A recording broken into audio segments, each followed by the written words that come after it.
हाँ जी, तो नमस्कार। आप सभी का मेरे इस यूट्यूब चैनल में स्वागत है।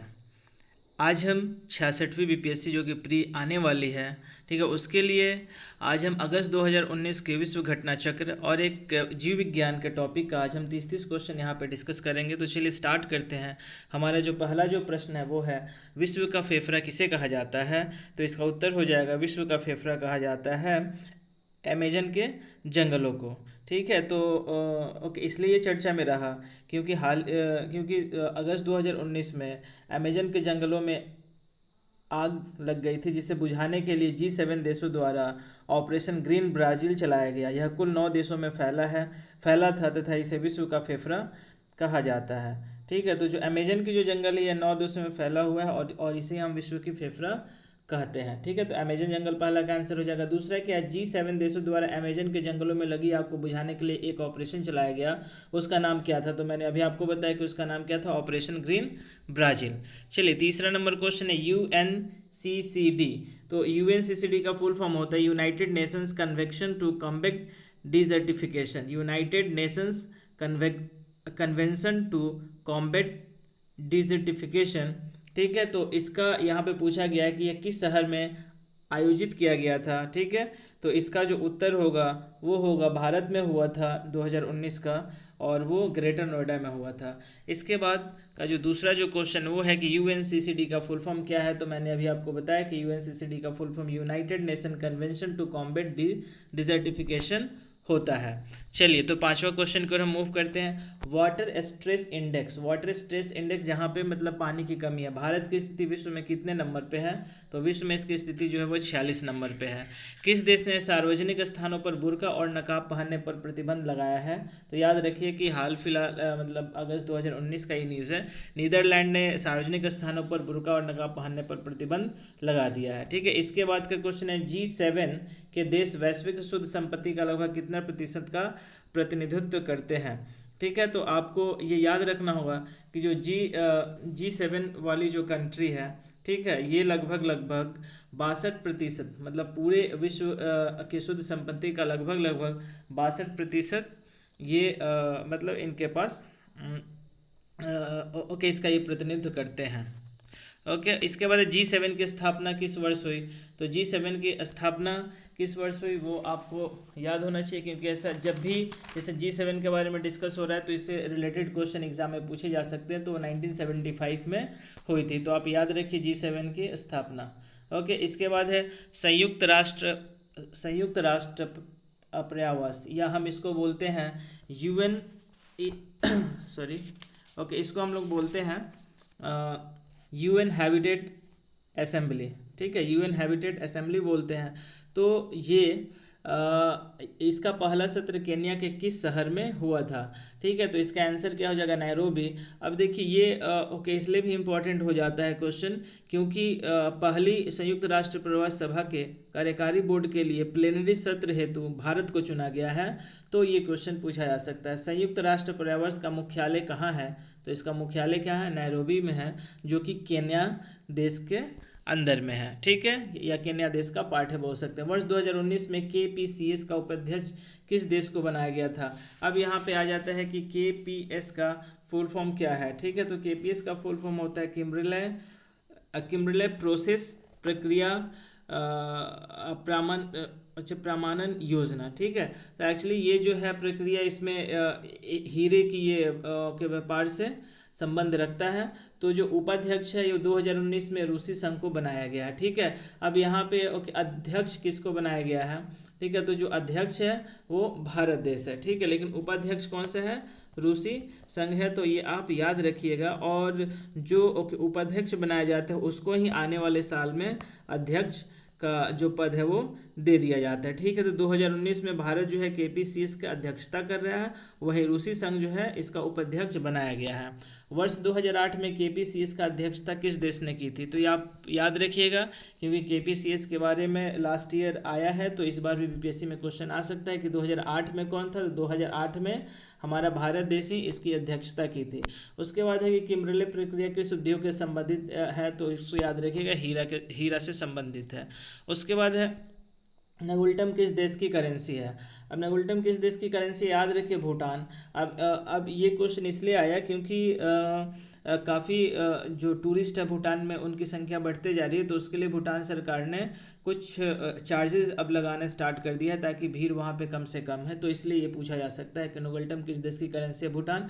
और एक नगुल्टम में कितने भारतीय रुपये होते हैं, तो एक भूटानी नगुल्टम में एक भारतीय रुपये के बराबर होता है, ठीक है। इसके बाद है लास्ट सांग्री ला के रूप में किस देश को जाना जाता है, तो लास्ट सांग्री ला के रूप में हम भूटान को ही जानते हैं, ठीक है, भूटान को ही। तो ये भूटान चर्चा में रहा है, इसलिए भूटान से काफ़ी सारे क्वेश्चन एग्जाम में आ सकता है। इसके बाद है घाना की राजधानी कहाँ है, ठीक है। तो घाना की राजधानी कहाँ पे है, वो आप याद रखिए अक्कारा में है। तो ये घाना जो है ओके, इसलिए ये चर्चा में आया था क्योंकि घाना सरकार ने डबल ट्रैक सिस्टम जो कि एजुकेशन में लाई थी कि उसमें गोल्डन, ग्रीन और गोल्ड, मतलब विद्यार्थियों को दो ग्रुप में बांट दिया जाएगा, गोल्ड में और ग्रीन में। और यदि एक ग्रुप को पढ़ाया जाएगा तो दूसरी जो ग्रुप होगी उसकी छुट्टी दी रहेगी, तो इसलिए ये चर्चा में था, ठीक है। तो घाना की राजधानी क्या, अक्कारा है। रखाइन प्रांत किस देश में है, तो रखाइन जो प्रांत है ये म्यांमार में है, ठीक है। और ये म्यांमार में है। तो ये यहाँ पे जो आपका ये जो रोहिंग्या संकट जो है, जो रोहिंग्या मुसलमान जो कि म्यांमार के लोग मतलब ये मानते हैं कि जी ये लोग बांग्लादेश से मूव करके इधर आ गए हैं, तो उनके साथ काफ़ी मतलब ये म्यांमार की फ़ौजें भी उनके साथ काफ़ी अच्छी बर्ताव नहीं की, तो उसके कारण ये चर्चा में रहा है, ठीक है। तो जो रखाइन जो प्रांत है वो म्यांमार का पार्ट है, ठीक है, ये आप इसको याद रखिए। इसके बाद है म्यांमार की राजधानी। म्यांमार की राजधानी कहाँ है, तो म्यांमार की राजधानी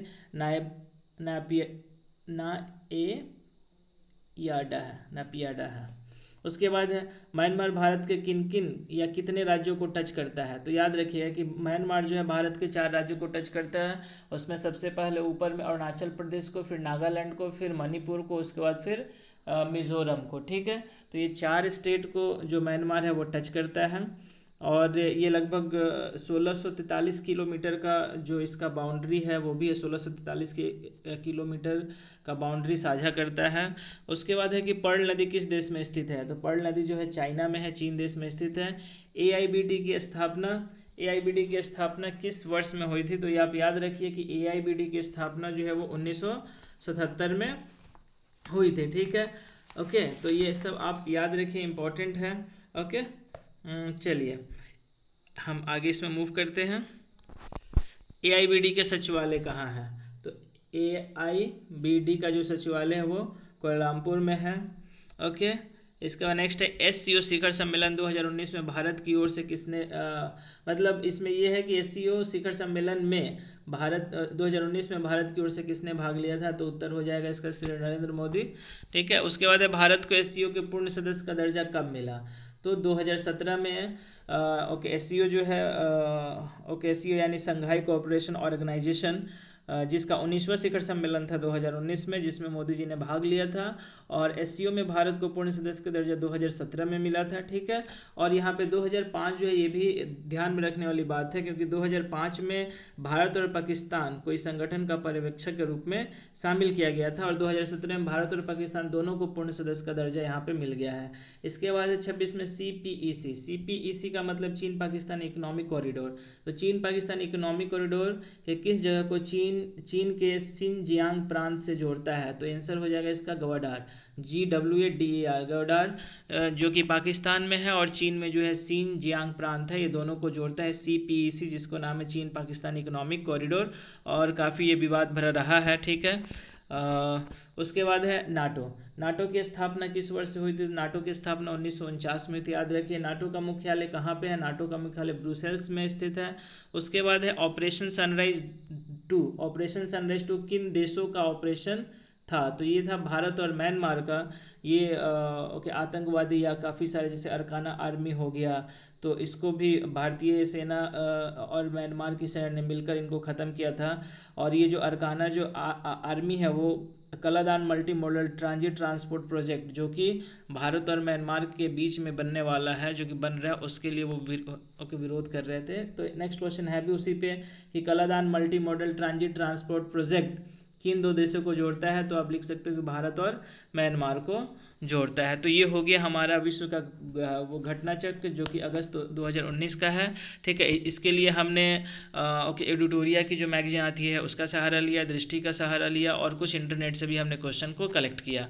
अब इसके बाद हम लोग बायोलॉजी स्टार्ट करते हैं। तो पहला क्वेश्चन है कि सेल या कोशिका नाम किस जीव वैज्ञानिक ने सर्वप्रथम दिया था।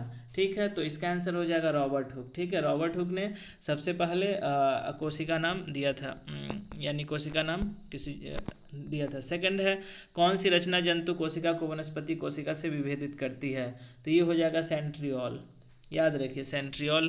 कोशिका में राइबोसोम की अनुपस्थिति में कौन सा कार्य संपादित नहीं होगा, तो यदि कोशिका में राइबोसोम की अनुपस्थिति होगी तो उस केस में प्रोटीन संश्लेषण नहीं होगा। इसके बाद यदि माइटोकॉन्ड्रिया काम करना बंद कर दे तो कोशिका में कौन सा कार्य नहीं होगा। यदि माइटोकॉन्ड्रिया काम करना बंद कर दे तो भोजन का जो ऑक्सीकरण है वो माइटोकॉन्ड्रिया में नहीं होगा। कोशिका का ऊर्जागृह किसे कहा जाता है। ठीक है, तो इसका आंसर हो जाएगा कोशिका का ऊर्जागृह माइटोकॉन्ड्रिया को कहा जाता है। इसके बाद है कौन सबसे बड़ा कोशिकांग है, तो सबसे बड़ा जो कोशिकांग है वो प्लास्टिड होता है। ठीक है, आप इसको याद रखिए, सभी इंपॉर्टेंट क्वेश्चन है। कोशिका में प्रोटीन संश्लेषण कहाँ होता है, तो कोशिका में जो प्रोटीन संश्लेषण होता है वो राइबोसोम में होता है। इसके बाद है पादप कोशिका का सबसे बाहरी आवरण क्या कहलाता है, तो पादप कोशिका का सबसे बाहरी आवरण कोशिका भित्ति कहलाता है। कोशिका को एक निश्चित रूप प्रदान करती है वो भी कोशिका भित्ति ही होगा।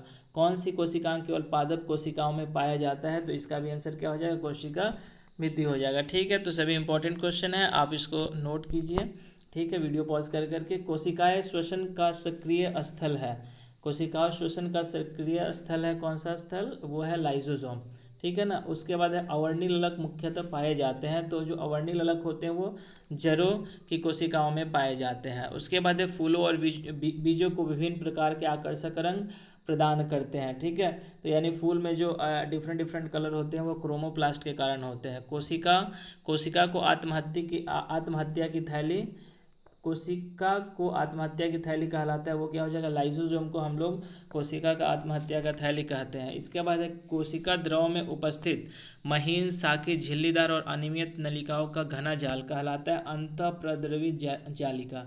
ठीक है, नेक्स्ट है इसके बाद प्रोटीन निर्माण का सक्रिय स्थल कौन सा होता है, तो प्रोटीन निर्माण का जो सक्रिय स्थल होता है वो राइबोसोम होता है। ठीक है, इसके बाद लाइसोसोम में पाए जाने वाला वह एंजाइम जिनमें जीव द्रव को घुला देने या नष्ट कर देने की क्षमता होती है वो क्या होता है, हाइड्रोलाइटिक एंजाइम हम लोग उसे बोलते हैं।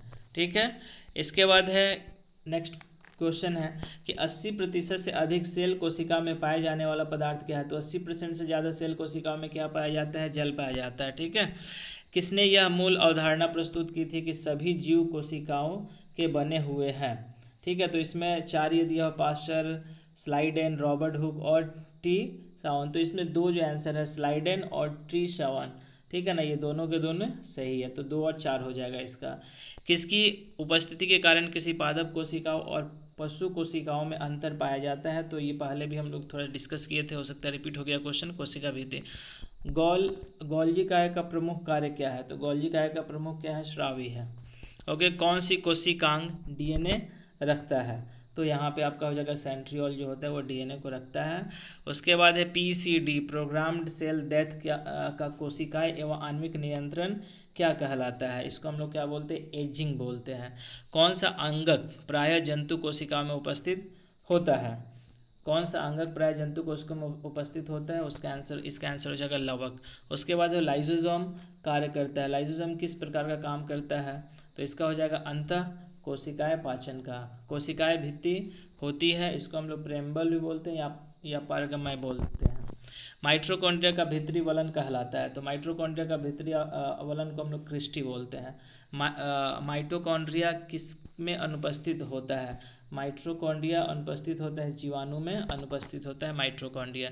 जीव द्रव शब्द का प्रयोग सर्वप्रथम किसने किया था, पुनकिंजे ने जीव द्रव का सर्वप्रथम इस्तेमाल किया था। इसके बाद है कोशिकाएं व आणविक जीव विज्ञान केंद्र CMB कहाँ स्थित है, तो CMBB जो है यह आपका हैदराबाद में स्थित है। ठीक है, तो आज का ये हमारा 60 क्वेश्चन हमने डिस्कस कर लिया। ठीक है, आप हमारे चैनल के साथ बने रहे, ऐसे हम आपको क्वेश्चन जो इंपॉर्टेंट जो क्वेश्चन होगा, ठीक है, जैसे अगस्त से मैंने स्टार्ट स्टार्ट किया तो अगस्त सितंबर अक्टूबर नवंबर ये रेगुलर हमारा चलते रहेगा। ओके, तो धन्यवाद, जय हिंद, जय भारत। ठीक है, यदि आपको मेरा ये वीडियो अच्छा लग रहा है तो अपने दोस्तों के साथ शेयर करें, ठीक है, लाइक करें, कमेंट करें। Thank you.